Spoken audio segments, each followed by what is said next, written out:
Assalamualaikum warahmatullahi wabarakatuh.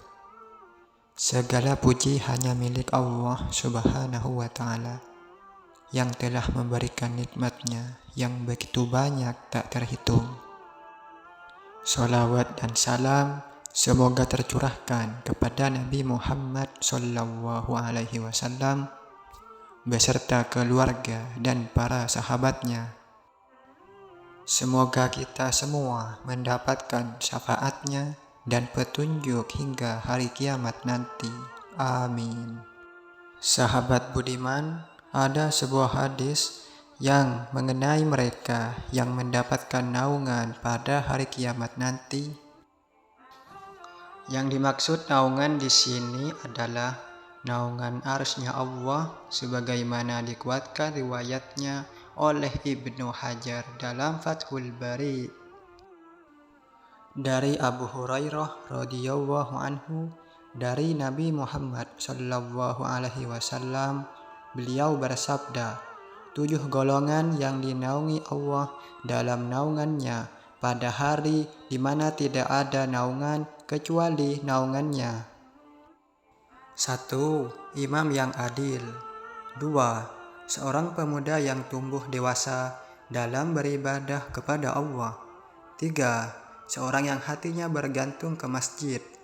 4. 2 orang yang saling mencintai di jalan Allah. Keduanya berkumpul karena Allah dan berpisah karena Allah. 5. Seorang laki-laki yang diajak berzina oleh seorang wanita yang mempunyai kedudukan dan cantik. Lalu ia berkata, "Sungguh, aku takut kepada Allah." 6. Seseorang yang bersedekah dengan satu sedekah lalu ia menyembunyikannya, sehingga tangan kirinya tidak tahu apa yang diinfakkan dengan tangan kanannya. 7. Seseorang yang berzikir kepada Allah dalam keadaan sepi, lalu ia meneteskan air matanya. Hadis riwayat Bukhari dan Muslim. Sahabat budiman, pertama yang akan mendapatkan naungan Allah adalah pemimpin yang adil. Pemimpin ini bersikap adil. Dalam hal amanat, ia benar-benar mengembannya dengan baik, tidak melampaui batas dan tidak meremehkannya. Keadilannya tidak beralih pada harta dan tidak beralih pada kesenangan dunia. Itulah pemimpin yang akan mendapatkan naungan Allah pada hari kiamat nanti. Kedua adalah pemuda yang tumbuh dalam ketaatan kepada Allah Ta'ala. Kenapa disebut pemuda? Karena pemuda asalnya nafsu begitu tinggi pada dunia, dan kebanyakan itu lalai dari akhirat. Kalau ada pemuda yang rajin berjamaah di masjid, rajin menghadiri sholat fajar, akhlaknya pun bagus pada bapak ibunya, dialah pemuda yang jadi harapan akan mendapatkan naungan Allah pada hari kiamat. Pemuda seperti itu sangat jarang kita temui saat ini, karena kebanyakan pemuda itu lalai. Di antara mereka lebih suka bersenang-senang dan berfoya-foya. Ada kesempatan untuk bermain game, atau ngebut-ngebutan di sore hari, atau bermain band. Waktu mereka habis untuk hal sia-sia semacam itu. Bahkan maksiat pun ada yang dijadikan hobi. Untuk saat ini, jarang sekali kita lihat pemuda yang mau sadar untuk ke masjid, kecuali yang dirahmati oleh Allah Subhanahu wa Ta'ala. Maka pantas saja Nabi Muhammad sallallahu alaihi wasallam memasukkan pemuda yang rajin ibadah dalam golongan yang akan mendapatkan naungan Allah pada hari kiamat. Yang ketiga, orang yang hatinya selalu terkait dengan masjid. Yang dimaksud di sini ialah laki-laki, karena wanita lebih layak tempatnya di rumah, sampai pun untuk sholat yang 5 waktu. Wanita lebih utama mengerjakannya di rumah dan pahalanya lebih besar. Sedangkan laki-laki tempat sholatnya itu di masjid. Laki-laki yang hatinya terkait dengan masjid adalah yang biasa menunggu sholat setelah sholat. Misalnya, ia menunggu waktu antara maghrib dan isya dengan berada dalam majelis ilmu, dengan mendengar kajian Quran atau hadis Nabi Muhammad SAW. Bisa juga pengertian orang yang hatinya terkait dengan masjid adalah mereka yang selalu mengingat sholat berjamaah walau dalam keadaan super sibuk. Sopir kendaraan ketika mendengar suara azan segera memarkirkan kendaraannya untuk mengerjakan sholat.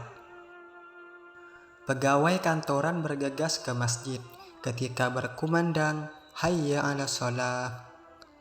Contoh seperti ini, itulah mereka yang hatinya selalu terkait ke masjid. Yang keempat ialah dua orang yang saling mencintai di jalan Allah. Keduanya berkumpul karena Allah dan berpisah karena Allah.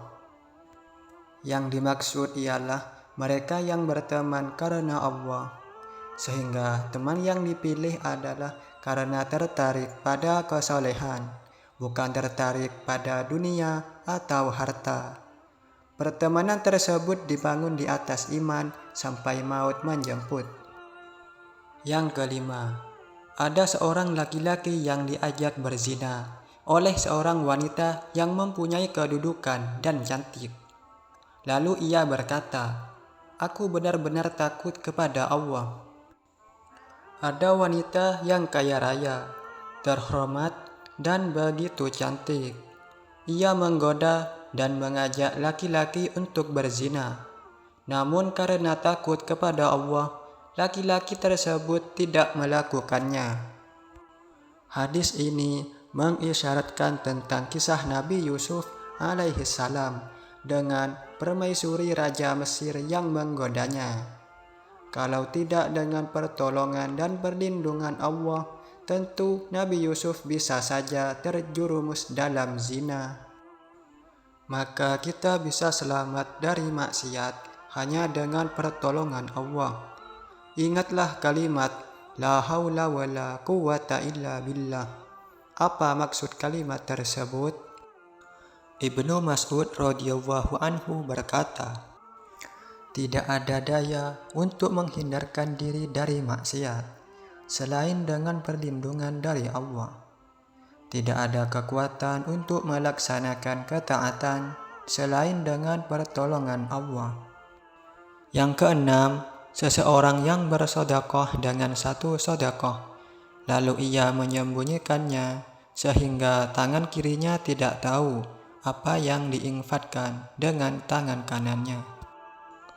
Maksudnya, sedekah yang paling utama adalah sedekah yang dilakukan sembunyi-sembunyi. Lihatlah ibarat yang dinyatakan oleh Nabi Muhammad SAW. Tangan kanan yang berinfak lantas tangan kiri tidak mengetahuinya. Ini menunjukkan bahwa yang paling dekat saja tidak mengetahui kalau ia bersedekah. Namun boleh saja seseorang bersedekah terang-terangan untuk memberikan contoh pada orang lain. Juga sedekah boleh dilakukan terang-terangan jika yang dimaksud adalah sedekah wajib, seperti zakat dan nafkah keluarga. Dan yang ketujuh, seseorang yang berzikir kepada Allah dalam keadaan sepi, lalu ia meneteskan air matanya. Maksudnya ialah orang yang rajin berzikir kepada Allah dengan benar-benar menghayati, hingga terkadang air matanya menetes ketika menyendiri karena takutnya kepada Allah. Dikatakan ia berzikir seorang diri ketika sepi, menunjukkan bahwa zikir yang utama itu disembunyikan, karena lebih akan terjaga dari riya atau pengen dipuji manusia. Semoga Allah menggolongkan kita masuk dalam 7 golongan di atas, yang tidak ada naungan kecuali naungan dari Allah Subhanahu wa Ta'ala. Sahabat budiman, demikianlah Semoga bermanfaat bagi kita semua. Wassalamualaikum warahmatullahi wabarakatuh.